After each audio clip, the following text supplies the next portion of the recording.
disassembly of a Volvo VNL D13 alternator belt tensioner, alternator or AC compressor.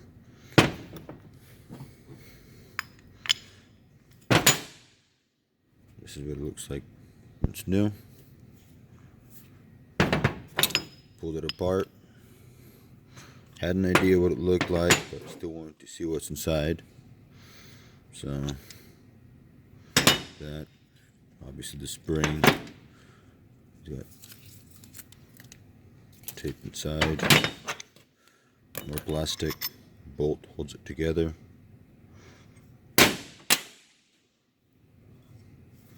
Whatever else, let's sort of seal. Pulley,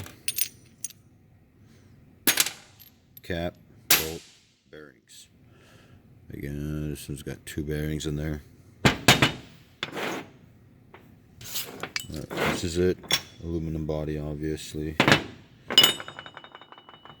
And also want to share a little tip or some information about this tensioner. So this is a Volvo tensioner. This 214 number is a Volvo number, but this tensioner is manufactured by Dayco. So this is the part number for the Volvo and Dayco. If you want to save some money, I take care of a fleet, so we try to save money for them. Volvo part number, if you put this Dayco number, it's the same part, but you go directly from the manufacturer without the Volvo number on there, without the 1-year warranty.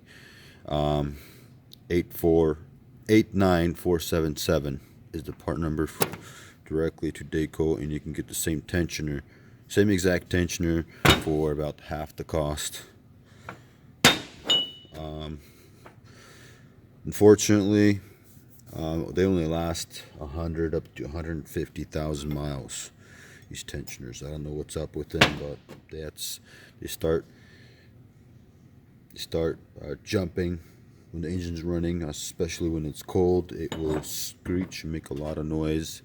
I also will make a video of showing how to check if it's worn out, and show you the location where it's at.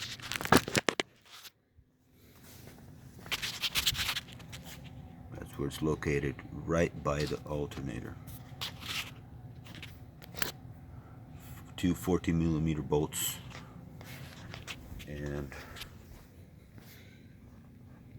a 1/2 inch, just a long 1/2 inch thing. You ratchet, put it on, take the tension off the belt, take the belt off, 2 14mm bolts comes off, and that's it. Thanks for watching.